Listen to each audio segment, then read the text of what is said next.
Friends, so today we are discussing right now the impact of e-commerce on the retail market. So as you know that e-commerce जो है आपका वो काफ़ी ज़्यादा एक तो वास्ट फैल चुका है ब्रॉडर सेंस में। और ई-कॉमर्स मार्केट में आपके जो मैक्सिमम प्रोडक्ट हैं वो अवेलेबल हैं as compare to your retail market. आपको एक शॉप में वो सारा सामान नहीं मिलेगा जो कि एक ई-कॉमर्स वेबसाइट में आपको पूरा आपको सामान मिल सकता है। सो आज हम डिस्कस करेंगे बोथ ऑफ देम और क्या हो चुका है रिटेल इंडस्ट्री को कि वो ग्रो अप नहीं कर पा रहा है और क्यों ई कॉमर्स मार्केट इतना ज़्यादा सिग्निफिकेंटली ग्रो कर रहा है। So the e commerce market is one of the rise but that doesn't mean the retail market has gone down significantly. ये स्लोली स्लोली हो रहा है, एकदम से तो होगा नहीं कुछ भी। You don't see the shopping malls closing down every other month or the retail stores of your favorite brand shutting down because the same product are available online. Yes, there has been a paradigm shift from retail to online shopping, and it has put the private sector employers in a harsh and peculiar position. So ये आप देख सकते हैं कि किस तरीके से एक जो इम्पैक्ट हुआ है लार्जली इससे कई लोगों की जॉब्स पे इम्पैक्ट पड़ा है। और जो प्राइवेट सेक्टर था उसमें कंपटीशन काफ़ी राइज हुआ है after then the coming up of e commerce industry. और according to the reports the e commerce market holds just 10% of the total retail.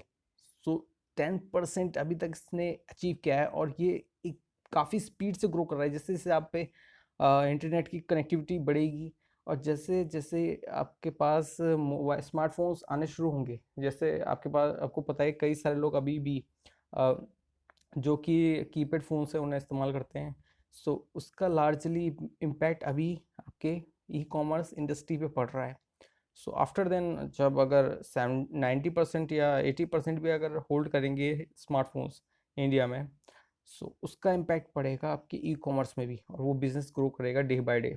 अभी भी कर रहा है, आप कुछ ना कुछ मंगा रहे हैं, कोई ना कोई आपके आस पड़ोस में मंगा रहा है online. So it has been a combination of sorts where more than 20% of the retailers has been taken over by the online apparel industry and only 2% by the grocery department. So grocery department एक ऐसा है जो भी बचा हुआ है। अभी भी लोग एफएमसीजी गुड्स को ज़्यादा से ज़्यादा रिटेल शॉप से ही परचेज करना प्रेफर समझते हैं क्योंकि वो जल्दी ख़राब भी हो जाता है।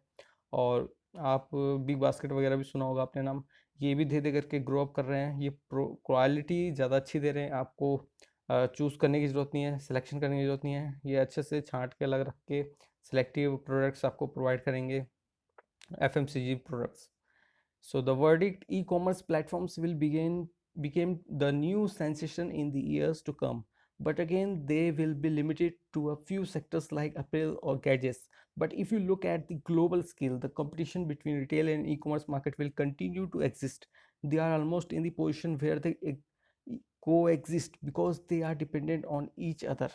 So both of them are dependent on each other because जो कि ई कॉमर्स वेबसाइट्स हैं ये कुछ रिटेल शॉप्स को भी अब अपने साथ मिला रही हैं ताकि ये लोग अब इस प्लेटफॉर्म में ई कॉमर्स प्लेटफॉर्म में अपने प्रोडक्ट्स को रखें और ज़्यादा से ज़्यादा कस्टमर्स इन्फ्लुएंस हो और वो परचेज़ करने के लिए ज़्यादा से ज़्यादा कंपनी की वेबसाइट पे आएँ। और इससे बेनिफिट किसको होगा? ई कॉमर्स प्लेटफॉर्म को होगा क्योंकि लोग ई कॉमर्स प्लेटफॉर्म से ही एक रिटेल शॉप का सामान ले रहे होंगे। कई सारे लोग होते हैं जो छोटे मोटे जैसे टॉयज़ वगैरह खुद घर में भी बनाते हैं और उनको अपने रिटेल शॉप में लगाते हैं, तो वो उनके लिए ई कॉमर्स प्लेटफॉर्म एक बहुत बड़ी चीज़ हो चुकी है। वो ई कॉमर्स प्लेटफॉर्म से अपने बिजनेस को डेली ग्रो अप कर रहे हैं और उनकी रीच हो चुकी है एक छोटे मोटे एक आपके एरिया से लेके किसी डिस्ट्रिक्ट के एरिया से लेके अब वो पूरे इंडिया ऑल ओवर इंडिया में कहीं भी डिलीवर कर सकते हैं। सो ये फ़ायदा है ई कॉमर्स के साथ जुड़ने का। तो retail stores are becoming popular because people are coming to know about the respective brand from online stores. The online stores, on the other hand, and becoming popular because of the presence of the brand. So even through there is a news of job cutting, there will be a different avenues where doors will open for more employees. So एक तरफ से आपके doors बंद हो रहे हैं जो आपके रिटेल शॉप्स हैं, बट दूसरी तरफ है आपका जो ई कॉमर्स इंडस्ट्री, उसमें जॉब्स ग्रोथ बढ़ रही हैं। पर वो जॉब्स कौन सी हैं जिसमें आपको आपकी टेक्निकल स्किल्स, प्रोफेशनल स्किल्स आपकी चाहिए और उसके लिए आपको थोड़ी सी अपनी एजुकेशन में इम्प्रूवमेंट करनी पड़ेगी, हायर स्टडीज़ करनी पड़ेंगी, so you can join E commerce industry. और ये बेनिफिशियल भी है और फ्यूचर ग्रोथ भी इन्हीं में है, ई कॉमर्स इंडस्ट्री में, क्योंकि रिटेल शॉप्स का डिक्लाइनेशन बढ़ता ही जाएगा। और इसके कई रीजंस भी है, वो आगे डिस्कस करेंगे हम। E commerce which simply means buying and selling online has reached almost every nook and corner of the world. This has been mainly attributed to the advent in information technology and electronics. Smartphones with easy access to internet and affordable data plans have ensured that internet is accessible to everyone irrespective of class. सो अब ये हो चुका है कि जहाँ जहाँ internet की reach है, अब आपके पास अगर in village areas, rural areas में आप जहाँ हो, तो वहाँ आपकी अगर रीच है इसकी नेटवर्क की, तो आप इजीली ऑर्डर कर सकते हो कोई भी online product as compare to your, जो आपको वहाँ मिलेगा नहीं। कई बार होता है कि वो प्रोडक्ट आपको उस लोकल एरिया में नहीं है अवेलेबल, तो आप शहर से ख़रीद के लाएँ। इससे बेटर है कि ई कॉमर्स के द्वारा परचेज़ करें, जो कि आपका कॉस्ट एफिशिएंट भी होगा, लो कॉस्ट भी पड़ेगा, और आप उसको कंपेयर भी कर पाएंगे एज एन मार्केट अगर आप देखेंगे तो। The increase in literacy rate has also played a part in increasing customer awareness about online stores. So, such as increase in the number of online shoppers has definitely rattled the traditional retail industry, which means mainly relies on physical presence where shoppers visit the premises to purchase the product being sold. So, the industry literacy rate जो कि increase हुआ है, जैसे आम आदमी की education awareness बढ़ी है, तो धीरे धीरे करके वो मूव ऑन कर रहा है ऑनलाइन स्टोर्स की तरफ। सो इससे ऑनलाइन शॉपिंग में काफ़ी इंक्रीमेंट हुआ है, और जो कि एक फ़ायदा हुआ है कि जो लोग एक तरह से बिलीव करते हैं, ट्रस्ट करते हैं वेबसाइट पे कि हाँ, ये जो प्रोडक्ट शो कर रहा है, हमें इसको परचेज़ करना चाहिए। और एज एन अगर उन्हें द लिटरेसी रेट उनका काफ़ी अच्छा भी है, क्योंकि उन्हें नॉलेज है कि ये प्रोडक्ट कैसा है, उसकी कंपैरिजन को वो चेक करते हैं ठीक से, और उसके बाद ही वो उसे परचेज़ के लिए ऑर्डर प्लेस करते हैं। सो ट्रेडिशनल रिटेल इंडस्ट्री में क्या होता है कि लोग फिजिकली प्रेजेंस में चेक करते हैं, वहाँ पे छूते हैं, उसे पहन के देखते हैं कपड़ों को, या फिर कोई इलेक्ट्रॉनिक गैजेट आइटम से उसको वहाँ पे फिजिकली उसे चेक करके देखते हैं, और उसमें उनको ये सेटिस्फेक्शन मिलता है कि ये प्रोडक्ट सामने है। और आजकल ये बोथ ऑफ देम, जो कि आपका नॉन आप फिजिकली जो टच कर रहे हैं उसमें भी आपको प्रोडक्ट की पूरी डिटेल्स प्रोवाइड की जाती है, और जो आपका फिजिकल प्रेजेंस है उसमें प्रोडक्ट की डिटेल्स प्रोवाइड की जाती है। बट इनमें डिफरेंस ये हो चुका है कि एक प्रोडक्ट आपके सामने नहीं है और एक प्रोडक्ट आपके सामने है, बट कॉस्ट का भी डिफ्रेंशिएशन हो जाता है। ओके, सो अब हम बात कर लेते हैं कुछ टाइप्स ऑफ रिटेलर्स की, जो कि है एक होनेस्ट रिटेलर और एक है करप्ट रिटेलर्स। सो एक होनेस्ट रिटेलर जो है कि प्रॉफिट मार्जिन अपने प्रोडक्ट सेल पे रखता है, बट इतना ज़्यादा नहीं रखता कि जो कि कस्टमर को नुकसान हो। आपने कई बार देखा होगा कि कई सारी शॉप्स में जो शॉपकीपर है वो अच्छे से बिहेव नहीं करते कस्टमर से। कई शॉप्स में ऐसा होता है कि कस्टमर को वो प्रोडक्ट किसी और शॉप में लो कॉस्ट में अवेलेबल होता है, दूसरी शॉप में हाई कॉस्ट में, और ये एक वजह भी है कि लोग मूव ऑन कर रहे हैं ई कॉमर्स की तरफ। जब कोई शॉपकीपर किसी कस्टमर को ठीक से हैंडल नहीं करेगा, उससे ठीक से बात नहीं करेगा, सो वो उस शॉप की बजाय मूव ऑन करेगा ऑनलाइन ई कॉमर्स प्लेटफॉर्म या तो, और उसे इसके अलावा कोई दूसरा ऑप्शन है भी नहीं। क्योंकि अगर बाय द वे किसी करप्ट रिटेलर, या फिर आप किसी कंपेयर कर लीजिए हॉनेस्ट रिटेलर की, सो इन दोनों में से अगर उसकी इमेज है, रिटेलर की इमेज, सो वो ख़राब कर रहा है corrupt retailers. By the way 10 of the 2 जो होंगे आपके करप्ट रिटेलर्स होंगे, बाकी 8 of them are honest retailers, और ये चाहते हैं कि हमारे कस्टमर बने रहे हमारे साथ। बट जो करप्ट रिटेलर्स है ये समझते हैं कि हमारे पास तो हर रोज़ नया कस्टमर आ जाएगा, तो इस कस्टमर की हमें क्या ज़रूरत, इसको ऐसे हैंडल करो वैसे हैंडल करो, बट प्रोडक्ट कैसे भी करके बेच दो, मतलब इसको या तो बेवकूफ़ बना के या किसी भी तरीके से। सो आपने भी कई बार देखा होगा कि पहले जो आपके मोबाइल के स्क्रीन गार्ड्स आते थे, लेमिनेशंस वगैरह होती थी, सो वो सारी काफ़ी ज़्यादा कॉस्ट पे होती थी, और हमें इसकी अवेयरनेस नहीं थी। जब ई कॉमर्स प्लेटफॉर्म आया, सो उसमें लो कॉस्ट में अवेलेबल होने लगे, कई सारी वीडियोस अवेलेबल होने लगी कि ये कहाँ मिलता है, कितने कॉस्ट का आता है, इसको बल्क में लोगे कितने का पड़ेगा आपको। तो इससे कस्टमर अवेयरनेस बढ़ी है। कई जगह ऐसा हुआ कि जो लोग किसी टेक्सटाइल्स इंडस्ट्री से काफ़ी मार्जिन में कपड़े क्लोथ्स गारमेंट्स लेते थे, सो उन गारमेंट्स में वो अच्छा खासा मार्जिन बना के बेचते थे। But as compare to honest retailers, उनको इससे ये लॉस होता था कि उनकी भी इमेज इससे डाउन साइज होती थी। और ई कॉमर्स प्लेटफॉर्म ने ये एक मौका दिया कि इन जो करप्ट रिटेलर्स हैं, इनसे हटके हम आपको ऐसे क्लोथ्स प्रोवाइड करें जो कि आप as compare to the shop low cost में आपको अवेलेबल हो। शूज़ देख लीजिए आप, जो as compare to retailer shops में प्रॉफिट मार्जिन की वजह से काफ़ी हाई होते हैं, अगर आप इनको ऑनलाइन देखें तो इनमें काफ़ी ज़्यादा डिस्काउंट होता है एज़ कम्पेयर टू। आप ये भी देख लीजिए कि आपके पास जो मोबाइल फ़ोन्स हैं, स्मार्टफोन्स हैं, उसमें आपका रिटेलर कितना प्रॉफिट मार्जिन ले रहा है। आप, मेरे एक मोबाइल था, मैंने ऐसी, सो उसमें 1000 या 2000 का प्रॉफिट मार्जिन था। सो आप भी देख सकते हैं कई सारे कि किस तरीके से ये प्रॉफिट मार्जिन गेन करते हैं। E commerce revolution, the concept of online buying in India has been suggested to have started since in the year 2000, where websites like eBay and Rediff Shopping were some of the first few sites of offer electronic products at cheap prices. So ये आपका जो e commerce platform है, ये India में आ चुका था eBay और रेडिफ के द्वारा 2000 में ही।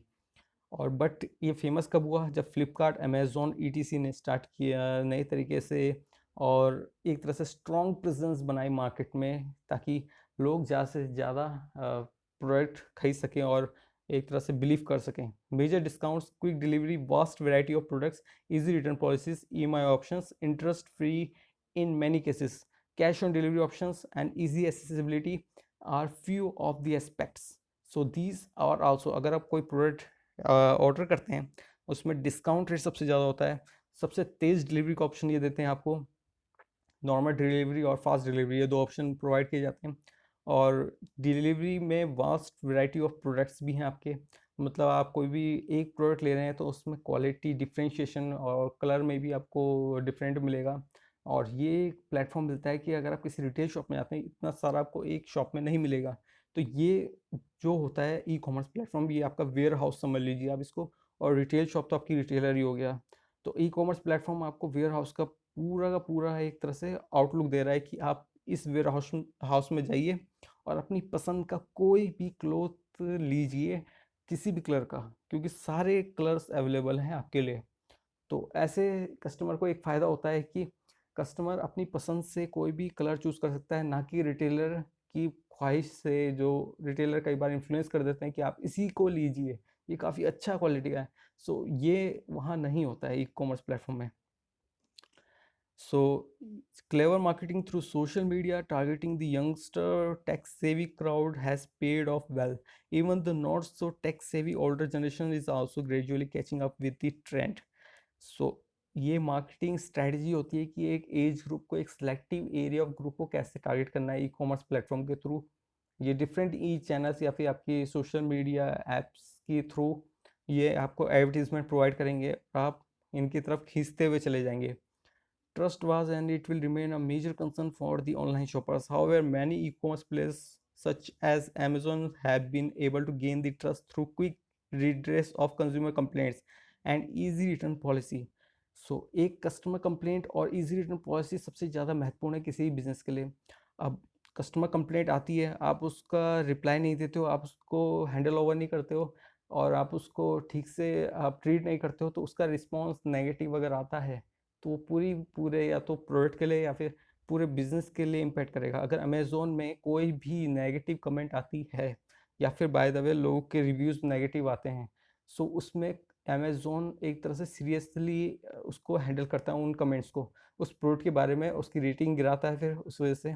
और कई सारे जो न्यू बायर्स होते हैं, वो उस प्रोडक्ट को कम रेटिंग की वजह से उसको प्रेफर नहीं करते।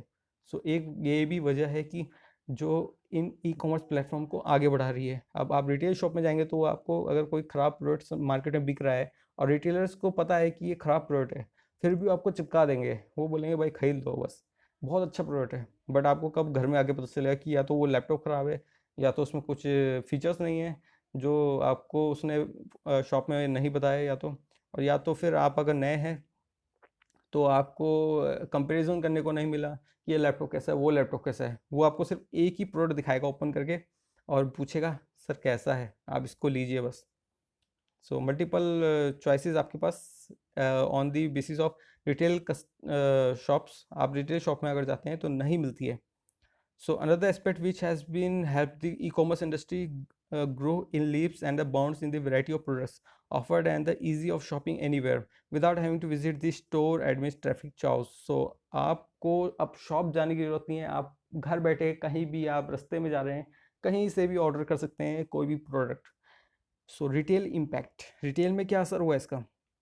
While small time retailers have been definitely affected, it has helped major brands increase their retail business. The one which have been affected are those who have been relying only on traditional business methods. The expectations of the buyers can increase with the boom in e-commerce industry, and they expect much more than just buying products. So after the retail impact हो जो कि हुआ है, तो काफ़ी ज़्यादा जो major brands थे तो उन्होंने एक तरह से जो कि स्मॉल बिजनेस थे वो तो काफ़ी इम्पैक्ट हुए इससे। तो कई सारे जो ब्रांड्स थे वो मूव ऑन कर गए ऑनलाइन शॉपिंग की तरफ, या फिर मूव ऑन कर गए किसी बिग रिटेल शॉप्स में, जैसे कि आपकी मॉल्स वगैरह में होते हैं, तो वहाँ की तरफ मूव ऑन चले गए।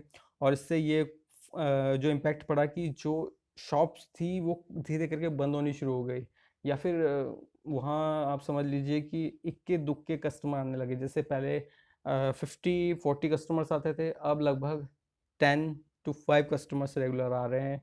सो ऐसी इम्पैक्ट एक तरह से रिटेल में हुआ है, और जो कि एक तरह से फ्यूचर में भी बहुत ज़्यादा धीरे धीरे करके दिखेगा, क्योंकि अगर ये कंपनीज अभी से एक्सेप्ट कर, मतलब रिटेल शॉप्स धीरे धीरे करके एक्सेप्ट करना नहीं शुरू करेंगी कि क्या हो रहा है अभी, जो मार्केट का सिनेरियो वो क्यों चेंज हो रहा है, तो इनकी शॉप्स धीरे धीरे करके बंद होनी शुरू हो जाएंगी।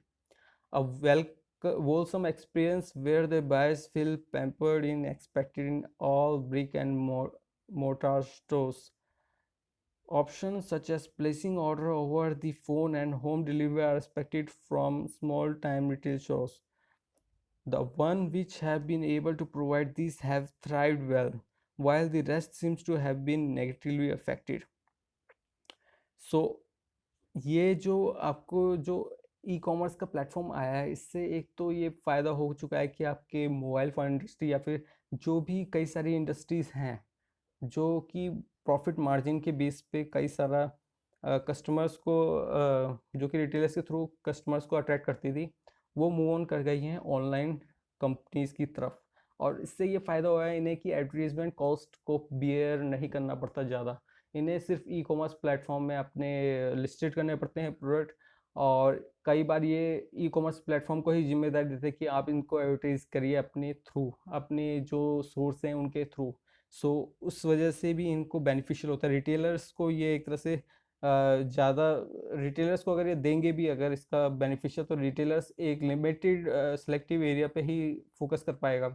बट ई कॉमर्स प्लेटफॉर्म आपका लार्जर एरिया ऑफ पीपल को एक तरह से अट्रैक्ट करेगा, और उसमें भी सिर्फ सिलेक्टिव एज ग्रुप को, जैसे कि 12 to 50 ईयर्स जो कि मोबाइल खरीद सकते हैं, 60 ईयर्स जो कि मिला के। सो ऐसे किसी एज ग्रुप को वो सिलेक्ट कर सकते हैं। On the other hand the buyers mentality of having to touch and see the product physically has ensured continued business for many businesses including clothes, jewels, vegetables, electronic gadget etc. So इनमें तो अभी भी physical presence चाहिए ही। Majority of the buyers still feel the need of verify the products physically before buying them. It has been said that although more than 200 million people use the internet in India, only about 32 million buy online. सो अभी 32 million का जो ratio है ना, ये धीरे करके increase होगा, boom up करेगा ये, क्योंकि जिस तरीके से ऑफर्स दिए जाते हैं ई कॉमर्स इंडस्ट्री के थ्रू, तो ये अगर in case future jewels, vegetables, electronic gadgets, क्योंकि वेजिटेबल्स और आपके इलेक्ट्रॉनिक गैजेट्स वगैरह में भी काफ़ी ज़्यादा, और जेवल्स में जो क्लोथ्स में भी, इनमें भी काफ़ी ज़्यादा डिस्काउंटेबल प्रोवाइड किया जाता है इनकी तरफ से। बट क्वालिटी में अभी भी एक तरह से कस्टमर इनमें ट्रस्ट नहीं कर पाता, क्योंकि कई सारे फ्रॉड्स वगैरह भी ऑनलाइन प्लेटफॉर्म में भी निकलते हैं। सो उसको भी हैंडल ओवर, और उसकी जो नेगेटिव इम्पैक्ट पड़ता है कस्टमर के ऊपर भी आता है, क्योंकि जो न्यू बायर्स होते हैं अगर वो इन चीज़ों को देख रहे हैं तो वो ये सोचते हैं कि यार हमें भी कहीं ऐसा प्रोडक्ट डिलीवर ना हो जाए, तो हम रिटर्न पॉलिसी क्या है वो सब इन झमेलों में नहीं पड़ना चाहते, तो वो ये सोचते हैं। Another aspect that is helping the offline sellers sustain is lack of reach of internet. Majority of the people have no access to internet and still rely on traditional stores to their daily and special needs. Many still feel the need to physically visit the stores as it is an overall experience, like a break from the daily routine, which cannot be provided by online stores. So जो कई सारे लोग हैं वहाँ internet की reach नहीं है, जो मैं पहले ही बता चुका हूँ, वहाँ अब अभी भी लोग फिजिकल प्रेजेंस के थ्रू ही प्रोडक्ट खरीदते हैं। तो अगर जब तक इंटरनेट कनेक्टिविटी या फिर स्मार्टफोन्स वगैरह उनके पास पहुँच नहीं जाता, तो तब तक इसकी ग्रोथ एक्सपोनेंशियली नहीं हो पाएगी। और हाँ, इसमें ग्रोथ होगी इन केस फ्यूचर। अब आप देख लीजिए, अभी कोरोना वायरस का भी इम्पैक्ट है। सो इन केस फ्यूचर अगर कोई ऐसा ऑप्शन चाहिए तो उसमें ई कॉमर्स इंडस्ट्रीज एकदम सूटेबल और फिट बैठती है, क्योंकि प्रोडक्ट होम डिलीवरी भी होता है और एक तरह से सोशल डिस्टेंसिंग का भी पूरा का पूरा इसमें ध्यान रखा जाता है। The cons of online buying including breakage during transit, delivery of faulty incorrect products, difficulty in post-sales services, delayed delivery, poor accessibility in remote areas, and mainly the lack of personal attentions are the factors which helps retail stores thrive in India. So many major brands which only had online stores such as Lenskart have opened up brick and mortar stores to address such issues. So जो online है उसमें तो आपका delivery of 40 incorrect products, default in post sale services, delay delivery, poor accessibility जो कि remote areas में होती हैं, विलेज एरियाज़ में, और लैक ऑफ पर्सनल अटेंशन जो कि ये सब ऑनलाइन जो डिलीवरी होती है उनमें ये सब आजकल तो नॉर्मल चीज़ हो चुकी है। बट अब जो मेजर ब्रांड्स हैं जैसे कि लेंसकार्ट है, सो इन्होंने अपने खुद के स्टोर्स ओपन करने शुरू कर दिए हैं। आपने देखे होंगे कई जगह हैं इनके। तो इससे एक बेनिफिशियल रहता है कि जब लेंसकार्ट का रिटेल स्टोर है आपका, सो उसका ये बेनिफिशियल रहता है कि लोग वहाँ जाके फिजिकली प्रेजेंस से इनको प्रोडक्ट को चूज़ कर सकते हैं, या फिर अगर उन्हें ऑनलाइन अगर कोई ऑर्डर भी करना है, ऑर्डर उन्होंने कर लिया ऑलरेडी, तो उसको फिजिकली प्रेजेंस करने के लिए रिटेल शॉप में जाके टेस्ट भी कर सकते हैं। So high value products are still preferred to be the purchased offline. Additionally, advertising online can often be much cheaper than offline advertising. Many companies are making videos with an emotional social message which became viral overnight and subtly pushing their brand image. अभी जोमेटो का आपने देखा होगा एक smiley face वाला बंदा था। सो वैसे ही कंपनीज एडवर्टीजिंग करती है और उस वजह से लोगों को अट्रैक्ट करती हैं। सैमसंग का एडवर्टीजमेंट देख लीजिए आप, विक्स का एडवर्टीजमेंट देख लीजिए। विक्स का अलग हो गया सेगमेंट, बट तो इन जो these kind of products available होते हैं ऑनलाइन, सो वो एक तरह से इमोशनली टच करते हैं कस्टमर्स को, ताकि वो ज़्यादा से ज़्यादा जो कि ऑनलाइन एडवर्टीजमेंट प्लेटफॉर्म है उसमें अट्रैक्ट हों, as compare to offline. Offline में आपके large chunk of customers attract नहीं होने वाले। So thank you for listen this. अगर आपको ये लेक्चर पसंद आया हो तो हमारे इस चैनल को सब्सक्राइब जरूर कीजिएगा, ओके, और शेयर जरूर कीजिएगा इस वीडियो को। Thank you.